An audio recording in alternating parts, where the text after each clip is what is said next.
পয়গম্বর ঈসা আলাইহিস সালাম তাওহীদের দাওয়াত দেওয়ার জন্য তিনার মা বিবি মারইয়াম আলাইহিস সালামকে সঙ্গে নিয়ে সিরিয়ার উদ্দেশ্যে রওনা হয়ে যায়। সিরিয়ার উদ্দেশ্যে চলতে চলতে গহীন মরুভূমি, যেখানে কোনো মানুষ নাই, কোনো মানব বসতি নাই, কোনো গাছপালাও নাই, চতুর্দিকে ধুধু বালুচর মরুভূমি। ঠিক এমন জায়গায় পৌঁছার পর মারইয়াম আলাইহিস সালাম অসুস্থ হয়ে যায়। পয়গম্বর ঈসা আলাইহিস সালাম মায়ের এমন দুর্দশা দেখে তিনি হতাশাগ্রস্ত হইলেন।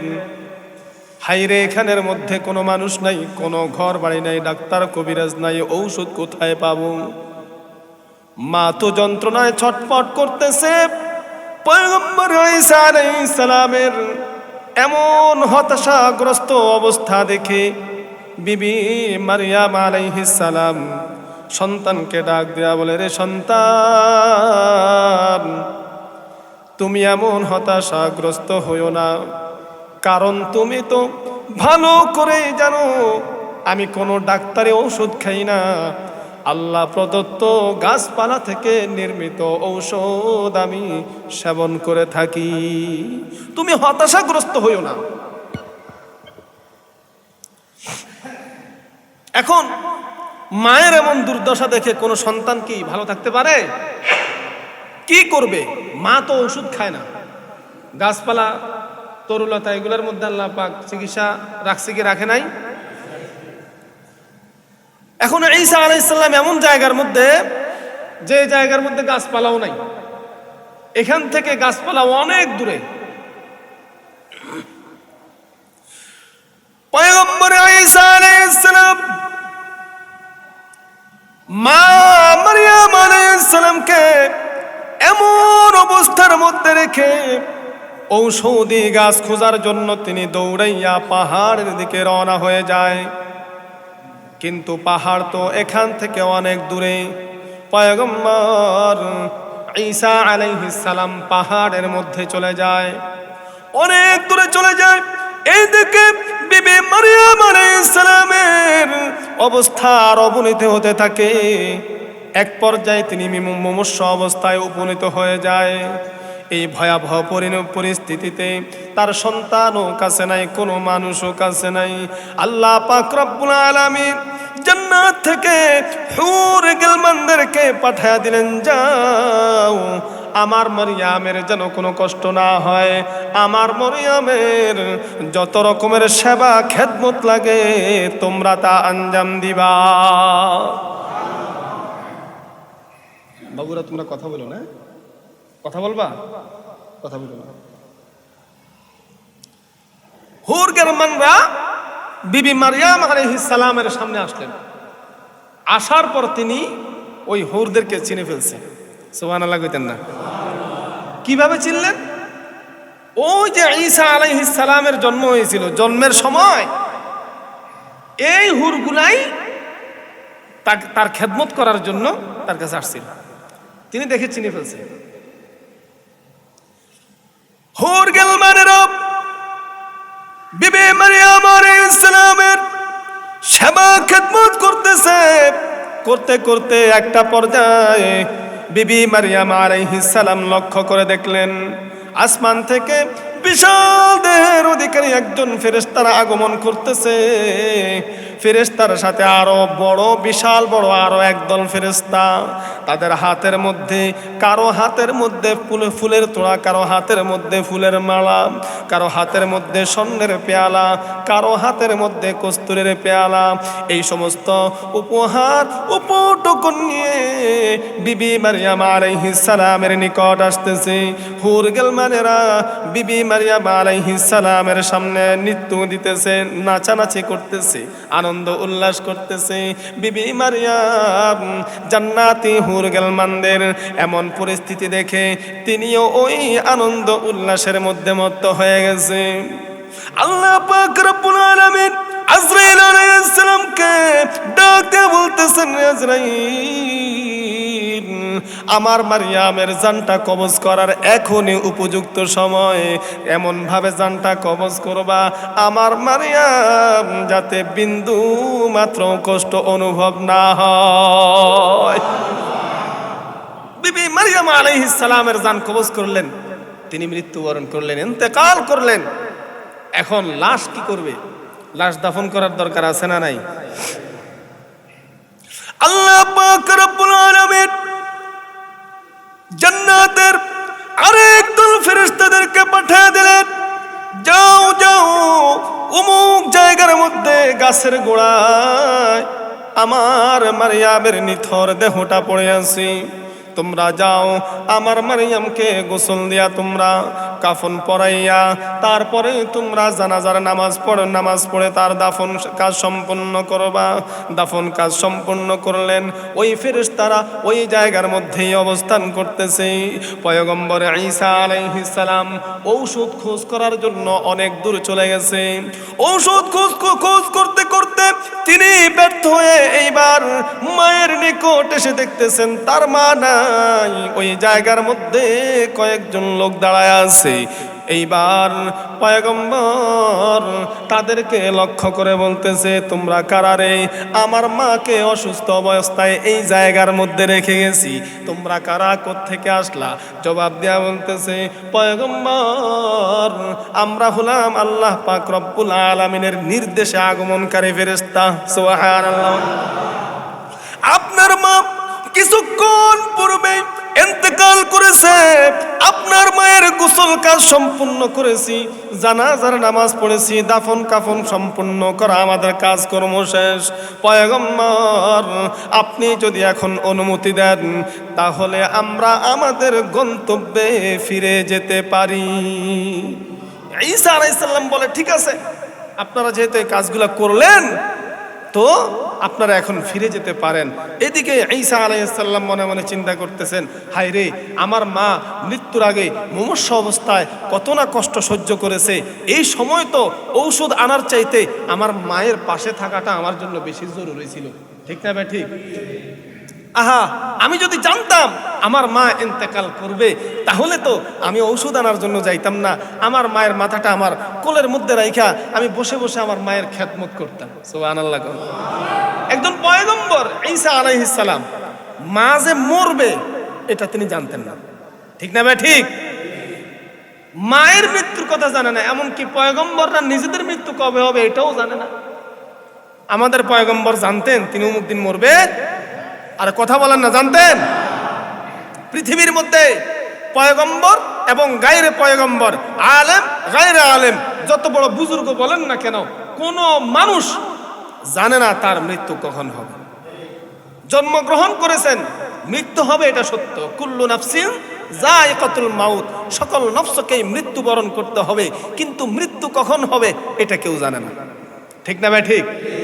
এখন আপনারা প্রশ্ন করতে পারেন যে হুজুর, আল্লাহ পাক রব্বুল আলামিন জানায়া দিছে জন্মগ্রহণ করলেই তোমাকে মৃত্যুবরণ করতে হবে, তো মৃত্যুটা কখন এটা যদি আল্লাহ জানায়া দিত তাহলে আমাদের জন্য অনেক সুবিধা হইতো। যে সলিমউদ্দিন মরব 2050 সালের 16 ডিসেম্বর, কলিমউদ্দিন মরব 2040 সালের 26শে ফেব্রুয়ারি, এইভাবে যদি ডেটগুলো, মৃত্যু ডেটগুলো জানায় দিত, আপনি কবে মরবেন এটা যদি আল্লাহ কয়ে দিত, আপনি কবে মরবেন এটা যদি আল্লাহ কয়ে দিত, তাহলে আমরা মৃত্যু ডেট জেনে জেনে তারপরে ইবাদত করতাম, এটাই না সুবিধা হইতো। ঠিক না ভাই? ঠিক। কিন্তু আল্লাহ কেন মৃত্যু ডেট জানাইলেন না? এরকম একটা প্রশ্ন হয় না? হয় কি হয় না? জানার দরকার আছে না নাই? কয়েকটা কারণে আল্লাহ জানান নাই, আমি 2টা কারণ উল্লেখ করব। 1 নম্বর কারণ, দুনিয়ার রেচাল যেটা রীতিনীতি এটা উলট পালট হয়ে যেত, এটা ঠিক থাকতো না। যেমন এক্সাম্পল হিসাবে বলি, এখন যদি আপনি রাস্তা দিয়ে চলেন, রাস্তার পাশ দিয়া পিছন দিক থেকে একটা অটো আইসা যদি অথবা সিএনজি আইসা যদি হরেন বাজায়, পিপ পিপ হরেন বাজায়, আপনি কয়েকটা লাফ মেরে কয়েকটা পোল্টি মাইরা রাস্তার পাশে পড়ে যাবেন বাঁচার জন্য। ঠিক না ভাই? ঠিক। ওইটা একদম জোরে জোরে হাঁপাইতে থাকবেন, হাই রে আমারে বাঁচাও। ঘরের মধ্যে বিবিকে গিয়ে বলবেন, বিবি রে আমাকে পাখা দিয়া বাতাস করো, অল্পের জন্য মরছিলাম। ঠিক না? কেন এই কথা বলতেছেন? বাঁচার জন্য কেন বলতেছেন? কারণ আপনার মৃত্যু কখন হবে এটা আপনি জানেন না। মরতে লইছিলেন, ঠিক না? রাস্তা থেকে কিন্তু আপনি সরে গেছেন। আর যদি আল্লাহ আপনাকে জানায়া দিত যে 2030 সালের অমুক তারিখে তোমার মৃত্যু, তাহলে আমি আর আপনি কি করতাম জানেন? আমি আর আপনি ওই মহাসড়কের মাঝখান দিয়ে হাঁটতাম, আর পিছন দিক দিয়ে বাস আর ডিস্ট্রিক্ট ডাক আইসা হরেন বাজাইতো। আমরা কইতাম ও আমি আর টাইম নেই, চালায়া যাও, সমস্যা নাই, আমার মৃত্যু অনদেরই আছে 10 বছর। ঠিক না ভাই? ঠিক, হ্যাঁ? বিশাল একটা হট্টগোল লেগে যেত। দুনিয়ার রেজাল্টটা ঠিক থাকে না, এটা হলো 1 নম্বর কারণ। 2 নম্বর কারণ, আল্লাহ পাক রব্বুল আলামিন চান তার সকল বান্দারা পরকালীন জিন্দেগিতে যেন লাভবান হয়। সেটা কিভাবে? আল্লাহ রাসূল সাল্লাল্লাহু আলাইহি সাল্লাম বলেন, আদ-দুনিয়া মাজরাআতুল আখিরাহ, আদ-দুনিয়া মাজরাআতুল আখিরাহ। এই দুনিয়াটা হলো পরকালীন জিন্দেগি, চিরস্থায়ী জিন্দেগি, আসল জিন্দেগির জন্য উপার্জনের জায়গা। তো সুতরাং আল্লাহ পাক চান যে আমার বান্দারা যেন চূড়ান্ত পর্যায়ে লাভবান হন। এই জন্য মৃত্যু তারিখটা তিনি গোপন রেখেছেন। কেন কেন গোপন রেখেছেন? গোপন রাখলে ওইখানে লাভবান কিভাবে হব? দেখেন, আল্লাহ যদি জানায়া দিত যে আপনি 2050 সালে মৃত্যুবরণ করবেন, তাহলে আমরা কি করতাম জানেন? আমরা কইতাম হায় হায়, আমার মরার সময় এখন 30 বছর বাকি আছে, আসেনি? তো সুতরাং দুনিয়াটা মস্ত বড়, খাওয়া দাওয়া ফুর্তি করো, যত আকাম কুকাম আছে কইরানি, মরার 1 বছর আগে একদম খাঁটি তওবা করে ভালো হয়ে যান। নামাজ কালাম পড়তাম না, একদম 1 বছর আগে নামাজ ধর্ম সবকিছু করবো। ঠিক না ভাই? ঠিক। তো যত আকাম কুকাম আছে সব করতাম, খুন খারাপি, মারামারি, কাটাকাটি, পরের হক লুণ্ঠন করা, আরো যত জেনা ব্যভিচার, যত অপকর্ম আছে সব কিছু আমরা করতাম। 1 বছর আগে ভালো হয়ে যাবো চিন্তা করতাম। যখন 1 বছর বাকি থাকবো, মরণের আগে 1 বছর যখন বাকি থাকবে, তখন শুধু নামাজ না, শুধু একদম গাট্টি গোস্তা বাইঙ্গা এমন ভাবে তাবলিগের চিল্লে বাইরমো যে মসজিদের মধ্যেই খামো, মসজিদের মধ্যেই মরমো, আর বাড়িতে ফিরে আসবো না। ঠিক না ভাই? ঠিক। তো এইরকম অপকর্ম শুরু হয়ে যেত, আর পৃথিবীময় একটা হট্টগোল, একটা মনে করেন যে পাপাচারে ভরে যেত না, পৃথিবীটা অশান্তিতে ভরে যেত। এই জন্য আল্লাহ পাক রব্বুল আলামিন কার মৃত্যু কখন হবে এটা আল্লাহ কাউকে জানায় নাই, এমনকি পয়গম্বরকে কেউ জানায় নাই। সুবহানাল্লাহ বলেন। ঈসা আলাইহিস সালাম বলে, হায় হায়, আমার মা মারা যাবে যদি আমি জানতাম, তাহলে তো আমি কখনো যাইতাম না। তিনি পয়গম্বর হয়েও জানেন না কখন মরবে। সুবহানাল্লাহ কইতেন না? তো তিনি চিন্তা করলেন, মুমূর্ষ অবস্থায় মায়ের খেদমত করতে পারলাম না, মুমূর্ষ অবস্থায় মায়ের খেদমত করতে পারলাম না, মানি কষ্ট পাইলো, মানি বদদুয়া দিল, তো মার থেকে তো একটু ক্ষমা নেওয়া দরকার। ঠিক না ভাই? ঠিক। তেনার মুজিজা আছে না মৃত ব্যক্তিকে জীবিত করা। এইবার পয়গম্বর ঈসা আলাইহিস সালাম বিবি মারিয়ামের কবরের পাশে গিয়ে ডাক দিয়ে বলতেছেন, মা গো, ও মা, আপনি কোথায়? আমার ডাকে সাড়া দেন। একবার ডাক দিলেন, কোনো জবাব নাই। দ্বিতীয়বার ডাক দিলেন, কোনো জবাব নাই। তৃতীয়বার যখন ডাক দিলেন, বিবি মারিয়াম আলাইহিস সালাম কবরের ভিতর থেকে জবাব দিয়া বলতেছেন, রে সন্তান, আমাকে কেন ডেকেছিলে রে সন্তান, কারণটা কি? এইবার পয়গম্বর ঈসা আলাইহিস সালাম ডাক দিয়া বলতেছেন, মা গো, আমার দুনিয়ার জমিনে কোনো বাবা নাই, আমার আত্মীয় স্বজন বলতে কেউ নাই, আপনজন বলতে কেবল মা তুমিই ছিলা দুনিয়ার জমিনে। ও মা, তুমি যদি এইভাবে মৃত্যুবরণ করবা, আমি যদি জানতাম, আমি কখনো ঔষধের জন্য যাইতাম না গো মা, আমি তোমার পাশেই থাকতাম, তোমার সেবা খেদমত করতাম। মা গো, তোমার খেদমত করতে পারি নাই, মা গো, তুমি আমাকে মাফ করে দাও। এইভাবে যখন বলছে, বিবি মারিয়াম আলাইহিস সালাম ডাক দেয়া বলতেছে, রে সন্তান, আল্লাহ পাক রব্বুল আলামিন তোমাকে পয়গম্বর করে পাঠাইছে, তোমাকে নবুয়ত দান করেছে। ও পয়গম্বর, ওর সন্তান, তুমি আমার খেদমত করতে পারো নাই, কিন্তু মায়ের জন্যই তো তুমি দৌড়াইয়া গেছিলা। সুতরাং আমার মনের মধ্যে কোনো কষ্ট নাই, কিন্তু সন্তান তোমার প্রতি আমার কয়েকটা ওসিয়ত রয়েছে রে সন্তান। এক নাম্বার ওসিয়ত হলো, আল্লাহ পাক রব্বুল আলামিন তোমাকে নবুয়ত দান করেছে। সন্তান রে, নবুয়তের দায়িত্ব পুঙ্খানে 100% পালন করবা। এর মধ্যে কোনো গাফিলতি করবা না, কোনো প্রকার ত্রুটি বিচ্ছুতি করা যাবে না। তুমি তোমার নবুয়তের দায়িত্ব পালন করবা। আমার শোকে পড়ে তুমি নবুয়তের দায়িত্ব পালন করতে গিয়া কোনো রকম গাফিলতি করবা না। 2 নম্বর শর্ত হলো, 2 নম্বর ওসিয়ত হলো, ওরে সন্তান, যখনই সুযোগ পাও আমার কবরের পাশে এসে একটু আমার জন্য হাদিয়া তোহফা দিবা, ইসালে সওয়াব করবা। যখন সুযোগ পাইবা আমার কবরের পাশে আইসা কিছু তেলাওয়াত করবা, আমাকে একটু ইসালে সওয়াব করবা, আমাকে একটু হাদিয়া তোহফা দিবা। একজন এত মহিষী একজন নারী, যেই নারীর মৃত্যুর সময়, যেই নারী সন্তান প্রসব করার সময় জান্নাত থেকে হুর পাঠায়া দেয়, মালিক জান্নাত থেকে হুর পাঠায়া দেয়, এই মহিলা কবরের মধ্যে থাইকা যদি বলে যে আমাকে একটু হাদিয়া তোহফা দিবা, আমাকে ইসালে সওয়াব করবা, দুনিয়ার মানুষের যদি মুখাপেক্ষী এমন মহিলা যদি মুখাপেক্ষী হইতে পারে, তাহলে মনে হয় আমাদের দেশের মধ্যে যে সমস্ত মাজারগুলা আছে, মাজারের মধ্যে যে সমস্ত পিসাবরা আছে, এই পিসাবরা মনে হয় বিবি মারিয়াম আলাইহিস সালামের থেকে বেশি মর্যাদাবান। আরে কথা বলেন না কেন? তাহলে বিবি মারিয়াম মা ইন্তেকালের পর সন্তানকে বলতেছে আমাকে দাও, তিনি মুখাপেক্ষী। আর আমাদের দেশের পিসাবেরা মরার পরে মুরিদরা যায় তাদের কাছে, দিব তো থাক দূরের কথা, আরো কি করে চায়। বলেন পিসাব কি কিছু দিতে পারে? হ্যাঁ, স্বয়ং আমাদের নবী, তার চাইতে তো মর্যাদাবান আর কেউ নাই। আসমানের নিচে জমিনের উপরে আমাদের নবীর চাইতে শ্রেষ্ঠ মর্যাদাবান আর কেউ আছে? কিন্তু নবীর রওজার পাশে গিয়ে আমরা কি করি? সালাম দিই। কি করি? সালাম দিই। সালাম দেওয়া মানে কি? এটাও একটা ইশারা সওয়াব। নবীকে আমরা হাদিয়া দিই, তোহফা দিই, ঠিক না ভাই? ঠিক। এক কথাই, যে মৃত্যুবরণ করবে, যে ইন্তেকাল করবে, যে দুনিয়া থেকে পরকালীন জিন্দেগিতে চলে যাবে, সে দুনিয়ার মানুষকে আর কোনো কিছু দিতে পারে। সবাই মুখাপেক্ষী, যে সন্তাননি কখন আসবে, আমার স্বামীনি কখন আসবে, আমার স্ত্রীনি কখন আসবে, আমার জন্য একটু ইসালে সওয়াব করবে, আমাকে একটু হাদিয়া তোহফা দিবে।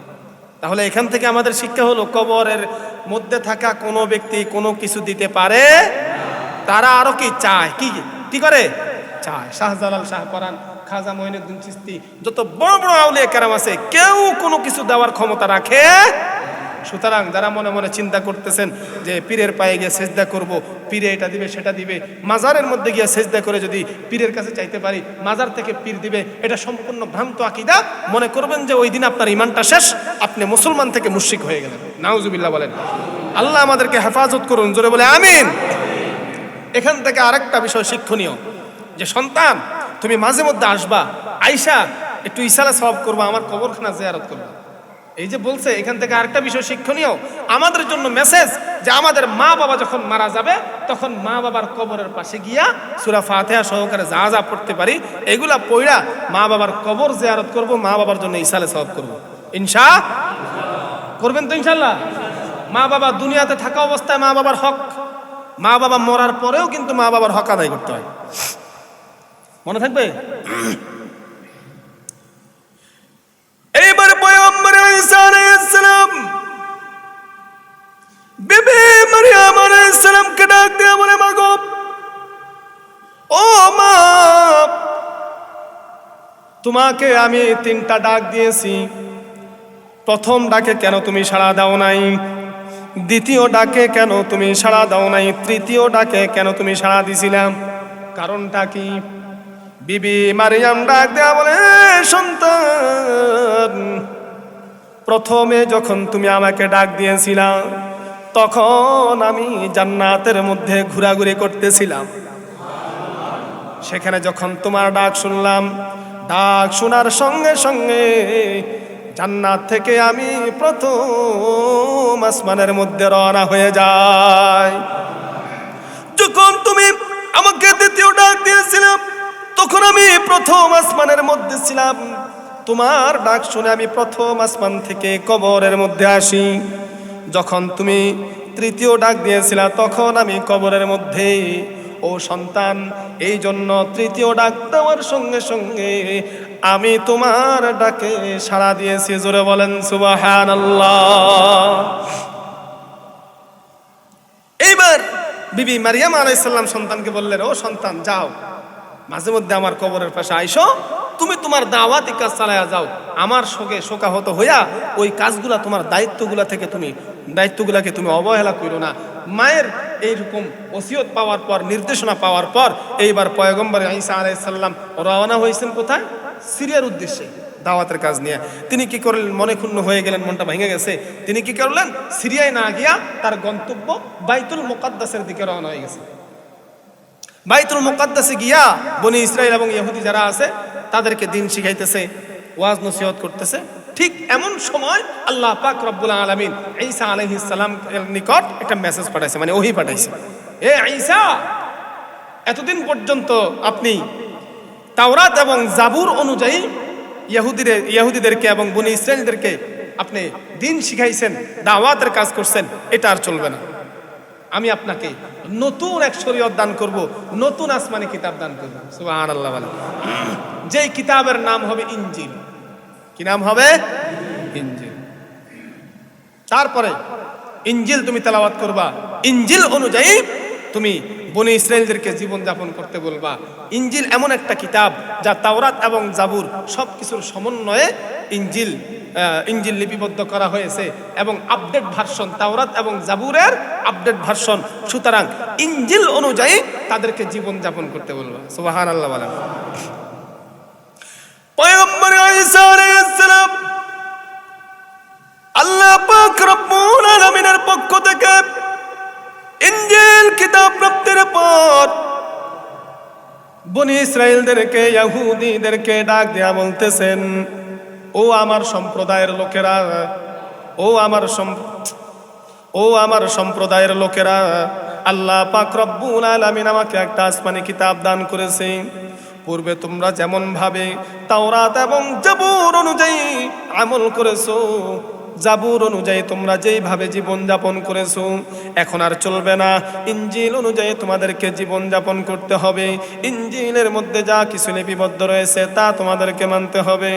শুধু তাই নয়, ইনজিলের মধ্যে আল্লাহ পাক রব্বুল আলামিন আমাদেরকে আর একটা মেসেজ দিয়েছে, আমার পরে এমন একজন পয়গম্বর আসবে, যেই পয়গম্বর হবে সকল পয়গম্বরদের পয়গম্বর, যেই পয়গম্বর সকল নবীদের নবী, যেই পয়গম্বর সকল নবীদের সরদার, ওই পয়গম্বরের নাম হবে আহমদ বা মুহাম্মদ। সুবহানাল্লাহ। বলেন ওই পয়গম্বর, তাকে আল্লাহ পাক রব্বুল আলামিন যে আসমানি কিতাব দান করবেন, ওই আসমানি কিতাবের নাম হবে কোরআন বা ফুরকান। সুতরাং ওই পয়গম্বর যখন আগমন করবে, ওই পয়গম্বরের উম্মত তোমরা হয়ে যাইবা, পয়গম্বরের অনুসরণ করবা। তখন আমার অনুসরণ করা লাগবে না। ওই পয়গম্বর সকল পয়গম্বরদের থেকে দামি পয়গম্বর, ওই পয়গম্বর হলো সর্বশেষ পয়গম্বর। তেনার পরে আর কোনো পয়গম্বর আসবে না, তাকে তোমরা মানবা।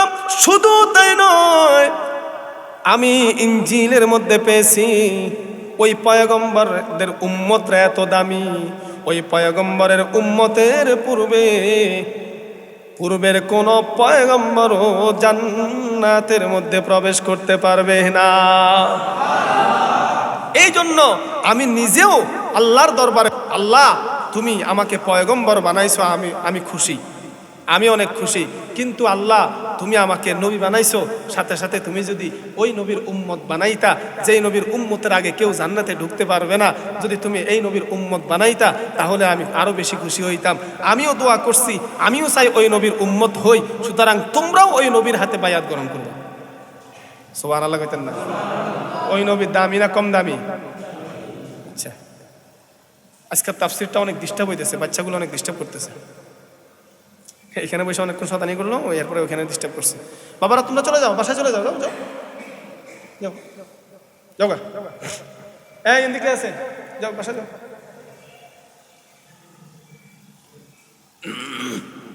চলে যাও, আর ঢুকবে না, ঠিক আছে? হ্যাঁ, আর ঢুকবে না, যাও যাও যাও যাও। আর ঢুকলে কিন্তু মার দিমো, বাসা যাও গা। লা হাওলা ওয়ালা কুওয়াতা ইল্লা বিল্লাহ, সুবহানাল্লাহ। এখন ইহুদিদের সামনে, বনি ইসরাইলের সামনে যখন ঈসা আলাইহিস সালাম এমন ঘোষণা দিলেন, আপনাদের কি মনোযোগ নাই? এক কাব্য মনে ঘুমাইতেছে, উঠে দেন। কি করতেছ? তো বনি ইসরাইলদের মাঝে যখন এমন ঘোষণা দিলেন, এখন বনি ইসরাইলের লোক ইহুদি যারা, তারা তো তেলে বেগুনে জ্বলে উঠছে, তেলে বেগুনে জ্বলে উঠছে। হায় হায়, ঈসা এতদিন পর্যন্ত তাওরাত আর জাবুর অনুযায়ী আমাদেরকে দিন শিক্ষা দিছে, কোন রকম মাইনা নিলাম, নিজেকে নবী দাবি করছে তাও মাইনা নিছি। এখন দেখি আমাদের বাপ দাদার ধর্ম যেটা, যেই কিতাব আমাদের বাপ দাদা মেনে গেছে আমরাও মানতেছি, সেই কিতাবও পরিবর্তন করতে হবে, নতুন কিতাব মানতে হবে। না, ঈসাকে তো এখন মানা যাবে না। বনি ইসরাইলরা দুই ভাগে বিভক্ত হয়ে গেছে, একদল কুফরি করলো, কাফের হয়ে গেল, আরেক দল কি করলো, তারা বলতেছে না, ঈসা যেহেতু সত্য নবী, তার কাছে আসমানি কিতাব আসাটাই স্বাভাবিক। তারা কি করলো? মাইনা নিল। এখন যারা কাফের হয়ে গেছে, ইহুদি রয়ে গেছে, কাফের হয়ে গেছে, তারা কি করলো, ওই অঞ্চলের মধ্যে একজন কাফের বাদশা ছিল, যে ছিল ঈসা আলাইহিস সালামের মানে দুশমন, সর্বদাই ঈসা আলাইহিস সালামকে হত্যা করতে চায়। তারা কি করলো, ওই কাফের বাদশার সাথে গিয়ে যোগ দিছে, গিয়ে বলতেছে, ও বাদশাহ, এতদিন পর্যন্ত আমরা আপনার প্রতিপক্ষ ছিলাম, আপনার কাজে বাধা দিছি, তো এরকম এরকম ঈসা তো এতদিন পর্যন্ত আমাদের বাপ দাদার ধর্ম অনুযায়ী আমাদেরকে চলতে বলছে, এখন দেখি নিজে আসমানি কিতাব নিয়ে আইছে, আমাদের বাপ দাদার ধর্ম অস্বীকার করতে বলতেছে, এটা তো আমরা মাইনা নিতে পারি না। সুতরাং আপনি এখন ঈসার বিরুদ্ধে যত রকমের ব্যবস্থা নেওয়ার নিতে পারেন, আমরা আপনাকে বুদ্ধি দিয়া, শক্তি দিয়া, জনবল দিয়া, সর্বদিক দিয়া সহযোগিতা করবো। জোরে বলেন নাউজুবিল্লাহ। তো ঈসা আলাইহিস সালাম তিনি তিনার গতিতে চলতেছে, যারা ঈমান আনছে নবীর প্রতি এবং ইনজিল কিতাবের প্রতি, যারা ঈমান আনছে তাদেরকে নিয়ে চলতেছে। আর যারা কাফের হয়ে গেল, ওই কাফের বাদশার সাথে যোগ দিয়া এখন তারা ষড়যন্ত্র করতেছে। এবার ইহুদিদের তো আবার তীক্ষ্ণ বুদ্ধি, চিকন বুদ্ধি, তাই না? এদের বুদ্ধি বেশি। এরা ওই কাফের বাদশাকে গিয়ে বলতেছে, বাদশাহ, আপনি যদি সরাসরি ঈসার বিরুদ্ধে শক্তি প্রয়োগ করেন, তাহলে ঈসার সাথেও কিন্তু বনি ইসরায়েলের এক দল আছে, তারা কিন্তু বসে থাকবে না, তারাও কি করবে? প্রতিরোধ করবে। সুতরাং সরাসরি আক্রমণ করা যাবে না, তার পিছনে গোয়েন্দা লাগায় দিতে হবে, সময় নিতে হবে, সুযোগ সন্ধানী হতে হবে, সুযোগ পেলেই আক্রমণ করতে হবে, উপযুক্ত সময়ের জন্য কি করতে হবে? অপেক্ষা করতে হবে। যাই হোক, পরবর্তীতে ঈসা আলাইহিস সালাম এবং তার যে উম্মতেরা আছে হাওয়ারিয়িন, তাদের পিছনে কি করলেন? এই কাফের বাদশা গোয়েন্দা লাগাই দিছে, গোয়েন্দা। ঈসা আলাইহিস সালাম কোথায় যায়, কখন কোথায় থাকে, সব কিছু তথ্য অনুসন্ধান করতেছে। করতে করতে করতে করতে এক পর্যায়ে তারা খবর পাইল যে ঈসা আলাইহিস সালাম আইনে সালুম নামক একটা জায়গা, যে জায়গার মধ্যে তিনি একটা ঘরের মধ্যে একা একা প্রবেশ করছে, তার সাথে তার কোনো সাহাবী অর্থাৎ হাওয়ারিয়িন কেউ নাই, সব সময় তো লাগে সঙ্গীরা থাকে, কিন্তু তিনি এই জায়গার মধ্যে একা একা প্রবেশ করছে। খবরটা বাদশার কানে দেয় যে, বাদশা, এটাই হলো সুবর্ণ সুযোগ। জোরে বলেন নাউজুবিল্লাহ। এইবার বাদশা কি করলেন? একটা সৈন্যবাহিনী তৈরি করলেন। এই সৈন্যবাহিনীর যিনি লিডার, তার নাম হলো সাউই। নাম কি? তার নেতৃত্বে বিশাল বড় এক সৈন্যবাহিনী পাঠাইলেন, যাও তোমরা ওই ঘরটাকে ঘেরাও করো, কোনোভাবেই যেন ঈসা এই ঘর থেকে বের না হতে পারে। তারা গিয়ে ওই ঘরটা ঘেরাও করছে। আল্লাহর পয়গম্বর ঈসা আলাইহিস সালাম ঘরের মধ্যে অবস্থান করতেছে। ঘরের চতুর্পাশে কুফার সৈন্যবাহিনী ঘেরাও করে অবস্থান করতেছে। সুযোগ পেলে ঘর থেকে বের হলেই পয়গম্বর ঈসা আলাইহিস সালামকে মেরে ফেলবেন, গ্রেফতার করবেন, শুলিতে ছড়াইবেন।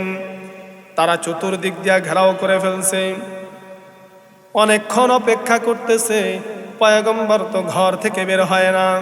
আল্লাহ পাক রব্বুল আলামিন জিবরাইল আমিন আলাইহিস সালামকে ডাক দেয়া বলেন, রে জিবরাইল জলদি করে যাও, আমার পয়গম্বরকে তুমি উদ্ধার করো। জিবরাইল আমিন আলাইহিস সালাম ওই ঘরের মধ্যে আগমন করলেন। ঘরের উপরে যে চাল রয়েছে, চালটাকে দুই খণ্ড করে ফেললেন, বিশাল বড় একটা রাস্তা তৈরি করলেন। ওই ঘর থেকে পয়গম্বর ঈসা আলাইহিস সালামকে জিবরাইল আমিন আলাইহিস সালাম আকাশের মধ্যে তুলে নিয়েছেন। প্রথম আসমান নয়, চতুর্থ আসমানের মধ্যে তুলেছেন। এখনো পর্যন্ত ঈসা আলাইহিস সালাম ওই চতুর্থ আসমানের মধ্যে জীবিত রয়েছেন। অপরদিকে সাউই এবং তার সৈন্যবাহিনী অপেক্ষা করতেছে, কি ব্যাপারে ঈসা বাইরে নাকা, বাইরে হলে তো মেরে ফেলাম, বাইরে না। এক পর্যায়ে সাউই কি করলো, সে তো অনেক শক্তিশালী, অস্ত্র শস্ত্র নিয়ে বলে, তোমরা পাহারা দাও, যদি আমার চোখ ফাঁকি দিয়ে যদি ঈসা কোনোভাবে বের হয়, বের হওয়ার পরেও যেন পালায়া না যেতে পারে, এইভাবে তোমরা কঠিন পাহারা দাও। তিনি কি করলেন, এই সাউই কি করলেন, ঘরের ভিতরে ঢুকছে। দুইটা ওই ঘরটাকে তন্ন তন্ন করে খুঁজছে, কোথাও ঈসা আলাইহিস সালাম নাই। সুবহানাল্লাহ বলেন। থাকবে কেমনে, তার আগেই তো জিবরাইল আলাইহিস সালাম উঠে লয়ে গেছে, ঠিক না ঠিক? কেন নিছে, উঠে কেন নিলেন? তিনি দুনিয়াতে এখনো মৃত্যুবরণ করেন নাই, কেন? কারণটা হলো ওই যে ঈসা আলাইহিস সালাম আল্লাহর কাছে দোয়া করছে, আল্লাহ তুমি আমার নবী বানাইছো, কিন্তু যদি আমাকে ওই দামি নবী, শেষ নবীর উম্মত বানাইতা তাহলে আমি বেশি খুশি হইতাম। আল্লাহ সেই দোয়াটা কবুল করছে, যার কারণে আল্লাহ পাক রব্বুল আলামিন মৃত্যু না দিয়া ঈসা আলাইহিস সালামকে সরাসরি জীবিত চতুর্থ আসমানে তুলে নিছে। তারপরে কি হবে সেটা পরে যাইতেছে। এখন সাউই কি করলো, অস্ত্র নিয়ে ঘরের মধ্যে ঢুকলো, তন্ন তন্ন করে খুঁজতেছে, ঈসা আলাইহিস সালামকে পাইলে মেরে ফেলবে। আল্লাহর কি কুদরত, আল্লাহ পাক রব্বুল আলামিন জিবরাইলকে পাঠিয়ে দিলেন, এ জিবরাইল যা, এই যে কুফার লিডার ঘরের মধ্যে ঢুকছে, সেখানের মধ্যে এই কুফার লিডারের চেহারার মধ্যে গিয়ে একটা ফু দিবি। যখনই ফু দিছে, ফু দেওয়ার সঙ্গে সঙ্গে এর চেহারাটা পরিবর্তন হয়ে গেছে, পরিবর্তন হয়ে সম্পূর্ণ একদম ঈসা আলাইহিস সালামের চেহারা হয়ে গেছে। এখন তাইনের চেহারা যে পয়গম্বরের চেহারা হয়েছে, এটা তো আর বুঝে না। এ জানে কেন জানে না, কারণটা কি? জানবে কখন? যখন আয়না দেখবে, এর আগে তো জানবে না। আপনার চেহারার মধ্যে কি হয়েছে, কালি লাগছে না কি লাগছে, এটাকে আপনার জানা দেখা সম্ভব? সম্ভব তখনই যখন আপনি আয়না দেখবেন। এ তো জানেন এর চেহারা পরিবর্তন হয়েছে। এ কি করছে, ঘর থেকে বাইরে হয়েছে, বাইরে হওয়ার পরে চেহারা এখন দেখতে কার মতন? ঈসা আলাইহিস সালামের মতন। ঘর থেকে বাইরে হয়েছে, বাইরে হওয়ার সঙ্গে সঙ্গে সৈন্যবাহিনী কি করছে, তারে দইরাই দেয় পিড়া, আচ্ছা রকম মারতেছে। সাউই বলতেছে, এই তোরা আমারে মারিস কেন, তোরা আর আমারে মারিস কেন? আমি তো সাউই বলতেছি, কয় কি সাউই তুই? ঈসা না, আমি সাউই। এখন কঠিন মার দিছে, মায়ের একদম আড়ামড়া করে ফেলাইছে। এরপরে কি করবে, তাকে হত্যা করবে। সে গলা ফাটায় বলতেছে, রে আমি ঈসা না, রে আমি ঈসা না, আমি ঈসা না, আমি হলাম তোদের লিডার। সাউই বলতেছে, আমাকে মারিস না, কিন্তু কে শুনে কার কথা? এই সৈন্যবাহিনীর মধ্যে আবার ইয়াহুদিরাও ছিল। ইয়াহুদিরা মনে মনে শয়তানি করলেও তাদের এই বিশ্বাস ছিল যে ঈসা কিন্তু সত্যিকারের নবী, এটা কিন্তু তারা মানত। তো এই যে সাউইদে চিল্লাইতেছে, তারা বিশ্বাস করতেছে সত্যি হলেও হইতে পারে, এটা সাউই হইতে পারে, তার চেহারাটা পরিবর্তন হয়ে গেছে। হয়তোবা ঈসা আলাইহিস সালাম আল্লাহর কোনো মুআজিজা প্রদর্শন করছে, যার কারণে সাউইর চেহারাটা ঈসা আলাইহিস সালামের চেহারা হয়ে গেছে। তারা কিন্তু মনে মনে একটা সন্দেহ করতেছিল।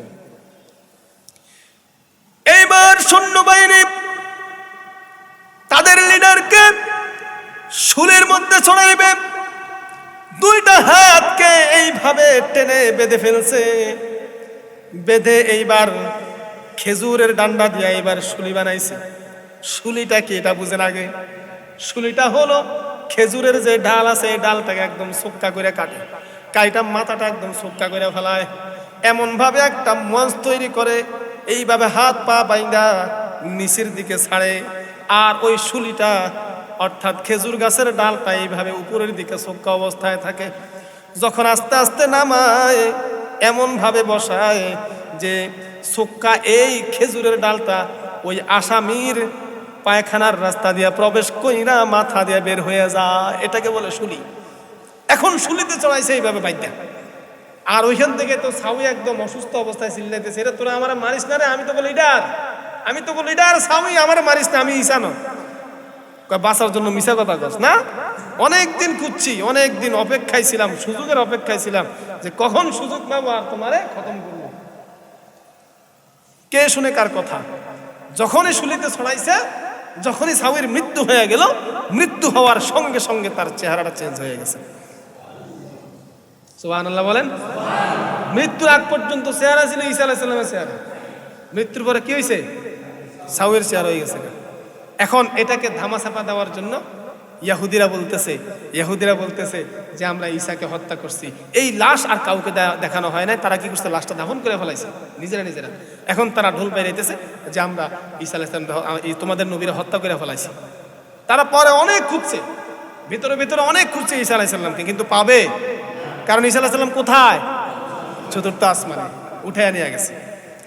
এই জন্য দেখবেন খ্রিস্টানরা যারা নিজেদেরকে ঈসা নবীর উম্মত দাবি করে, যদিও এটা মিথ্যা দাবি, বর্তমান খ্রিস্টান যারা, এরা অরিজিনাল খ্রিস্টান না, তো তারা দেখবেন ইবাদত করে, যে ইবাদত করার মধ্যে দেখবেন এইরকম একটা চিহ্ন, ঈসা আলাইহিস সালামকে এইরকম বাঁধা অবস্থায় এটার সামনে গিয়ে ইবাদত করে দেখবেন। কারণ তারা জানতো না, তারা কিন্তু জানতো যে ইহুদিরা কিন্তু ঈসা আলাইহিস সালামকে হত্যা করছে, কিন্তু সত্যটা তারা জানতো না। এই জন্য তারা এটাকে এখনো স্মৃতি হিসেবে রাখছে। খ্রিস্টানরা দেখবেন গলার মধ্যে এমন একটা সেন্ট পড়ে, যে সেন্টটা মনে করেন যে এইরকম, ঠিক কিনা? এর মানে কি এটা? এর মানে কি এটা? মানে হাতে এইভাবে, ওই যে সাউরে বাঁধছিল না এভাবে বাইন্দা, তারপরে শুলিতে ছড়াইছে, এখনো পর্যন্ত তারা সেটাকে গলার মধ্যে ধারণ করে। কিন্তু আদৌ ঈসা আলাইহিস সালামকে তারা হত্যা করতে পারে নাই। ঈসা আলাইহিস সালাম এখনো আসমানে আছে। সুবহানাল্লাহ বলেন। এই আসমান থেকে তিনি আবার জমিনের মধ্যে অবতরণ করবে। ঈসা আলাইহিস সালাম নবী হিসাবে না আমাদের নবীর উম্মত হিসাবে? কেন? তিনি দোয়া করছেন, আল্লাহ তুমি আমাকে ওই দামি নবীর দামি উম্মত বানাও। আল্লাহ দোয়াটা কবুল করে ফেলাইছেন। এই জন্য নবীর উম্মত হইয়া তিনি জমিনের মধ্যে আবার অবতরণ করবেন। কখন অবতরণ করবেন? হাদিস ঘাটাঘাটি করলে আমরা যা পাই সেটা হলো শেষ জামানায় একটা যুদ্ধ হবে, যে যুদ্ধ হবে মুসলমান এবং কাফেরদের মধ্যে। ইমাম মাহদী আলাইহিস সালামের আত্মপ্রকাশের পরে এই যুদ্ধ শুরু হবে ইহুদিদের সাথে। আর ঈসা আলাইহিস সালাম এই যুদ্ধ চলা অবস্থায় ঈসা আলাইহিস সালাম সিরিয়ার একটা সাদা মিনারার মধ্যে অবতরণ করবেন। এমনভাবে অবতরণ করবেন তখন যেন তার চুল বেয়ে বেয়ে জান্নাতি পানি টপ টপ টপ টপ করে পড়তেছে। তিনি আসবেন, আয়েশা ইমাম মাহদী আলাইহিস সালামের সহযোগী হবেন। ইহুদিদের সাথে চূড়ান্ত যুদ্ধে তিনি লিপ্ত হবেন। ইহুদিদেরকে কচু কাটা করবেন। ইহুদিরা পলাইবে। তারা একটা গাছের পূজা করে ইহুদিরা, সেটার নাম কি জানো? কাঁকড়া গাছ, না জানি কি একটা গাছ আছে, এই গাছের পূজা করে। শুধু কেবল ওই গাছ, হ্যাঁ না একটা গাছ আছে, কি জানো, আমি এখন স্মরণ দিচ্ছি না। হ্যাঁ আচ্ছা, যাই হোক, ওই গাছের পূজা করে ইহুদিরা। তারা এই গাছগুলা অনেক লাগাইতেছে ইসরায়েলে, বর্তমানে ইসরায়েলে লাগাইতেছে। এই গাছের নিচে পিছনে যদি তারা পলায়, ওই গাছ শুধু কেবল তাদেরকে কি লুকায় রাখবো, আর বাকি পাথরের পিছনে যদি পলায়, ওই পাথরও বইলা দিব ঈসা আলাইহিস সালামের সৈন্যবাহিনীকে, আর ঈসা আলাইহিস সালামকে, ইমাম মাহদীকে এবং ইমাম মাহদীর সৈন্যবাহিনীকে বলে দিব যে পাথর বলবো যে আমার পিছনে একটা বা দুইটা বা 10টা ইহুদি লুকাই রয়েছে, তাদেরকে এসে হত্যা করো। এইভাবে সকল ইহুদিকে নিধন করা হবে। সুবহানাল্লাহ বলেন। সর্বশেষ ইহুদিদের লিডার দাজ্জাল, এই দাজ্জালকে ঈসা আলাইহিস সালাম নিজ হাতে হত্যা করবেন। সুবহানাল্লাহ বলেন। সারা পৃথিবীতে একজন ইহুদি, খ্রিস্টান, কাফের, মুশরিক কেউ থাকবে না। সারা পৃথিবীময় ইসলামী শাসন কায়েম হবে। সুবহানাল্লাহ বলেন। সেই সময়টা আসলে বেশি দূরে না, কারণ আল্লাহর রাসূল এই যে যুদ্ধটা, এই যুদ্ধটা যে হবে, হাদিসের মধ্যে যে ভবিষ্যৎবাণী করছেন, সেই ভবিষ্যৎবাণীগুলো ঘাটলে বোঝা যায় তার বেশি দূরে না। কারণ আমরা উলামায়ে কেরাম যারা আছি, আমাদের চোখের সামনে কিন্তু এগুলো সব ভাসে। আল্লাহ রাসূল সাল্লাল্লাহু আলাইহি সাল্লাম বলছেন, ইমাম মাহদীর আগমনের পূর্বে সিরিয়া একটা যুদ্ধ হবে, যে যুদ্ধটা হবে 11 বছর স্থায়ী, ভয়াবহ যুদ্ধ হবে। সেই যুদ্ধটা হবে একটা বাচ্চাকে কেন্দ্র করে। আসলেই কিন্তু যে যুদ্ধটা হয়ে গেছে সিরিয়ায়, এই যুদ্ধটা একটা বাচ্চার দেওয়াল লেখন নিয়ে যুদ্ধটা শুরু হয়েছে। একটা বাচ্চা দেওয়াল লেখছে, বাশার আল আসাদের সৈন্যবাহিনী ধরে রয়ে গেছে, এরপরে কি করছে, নির্যাতন করছে, মারা ফেলাইছে, এটা আন্দোলন শুরু হয়েছে, বাস বিদ্রোহ শুরু হয়েছে, যুদ্ধ শুরু হয়েছে, 11 বছর স্থায়ী হয়েছে। তারপরে এবং এই যুদ্ধে কেউ বিজয় লাভ করতে পারবে না। দেখেন এখন এমন পরিস্থিতি হয়েছে, যুদ্ধ থামছে কিন্তু কোনো পক্ষে জয়লাভ করে নাই। বিদ্রোহী কোন সরকার পক্ষ কোন কেউ কিন্তু দাবি করতে পারবো না যে আমরা যুদ্ধে জয়লাভ করছি, ঠিক না? বিদ্রোহীরা এলাকায় আছে, তারা তাদের এলাকায় আছে, এই অবস্থায় আছে। আর ইমাম মাহদির আবির্ভাব মনে রাখবেন, একটা কথা এখান থেকে জেনে নেন, এটাই হলো সঠিক, এর বাইরে যে যত কথাই বলুক বিভ্রান্ত হওয়া যাবে না। ইমাম মাহদির জন্ম এক জিনিস, আবির্ভাব আর এক জিনিস। ইমাম মাহদির নাম হবে আমাদের নবীর নাম মুহাম্মদ। কি নাম হবে? মুহাম্মদ। তার বাবার নাম হবে আব্দুল্লাহ, মায়ের নাম হবে আমেনা। ইমাম মাহদির বংশ হবে কুরাইশ বংশ। কথা বুঝে আসছে? বংশ হবে কুরাইশ বংশ। তার আবির্ভাব ততক্ষণ পর্যন্ত হবে না যতক্ষণ পর্যন্ত 3জন বাদশাহ পুত্র, এক কথায় যুবরাজ, 3জন যুবরাজের ক্ষমতা নিয়ে লড়াই না হবে। দেখবেন একটা যুদ্ধ হবে, হয়তোবা যদি বেঁচে থাকে আমরা দেখে যেতে পারি, একটা হাঙ্গামা শুরু হবে, বাদশার 3 খলিফা পুত্র, হাদিসের মধ্যে আছে খলিফা পুত্র, 3 খলিফা পুত্রের লড়াই হবে। এই লড়াই যখন শুরু হবে তখন মক্কা মদিনার মধ্যে একটা হট্টগোল শুরু হবে। এই অবস্থায় তাওয়াফ চলাকালীন অবস্থায় বাইতুল্লাহর মাঝে ইমাম মাহদির আবির্ভাব করবে। সুবহানাল্লাহ। এই যে 3 খলিফা পুত্রের যে ক্ষমতা নিয়ে লড়াই হবে, এই লড়াই যতক্ষণ পর্যন্ত না হবে, এই লড়াই হওয়ার আগে যতজনেই ইমাম মাহদি দাবি করুক নিজেকে, ওই মিথ্যা ফাঁদে পা দেওয়া যাবে। মনে থাকবো তো ইনশাল্লাহ? আচ্ছা। দ্বিতীয় নাম্বার, ইমাম মাহদি, তার নাম কিন্তু ইমাম মাহদি হবে না, তার নাম হবে মুহাম্মদ। কি নাম হবে? মুহাম্মদ। এই কথাগুলো মনে রাখবেন, তাহলে আর বিভ্রান্ত হবেন না। তো হাদিসের মধ্যে আছে যে কখন কিভাবে ইমাম মাহদির আবির্ভাব ঘটবে। এরপরে হাদিসের মধ্যে আরেকটা কথা আছে, গাজওয়ায়ে হিন্দ সম্পর্কে ভবিষ্যৎবাণী করছে।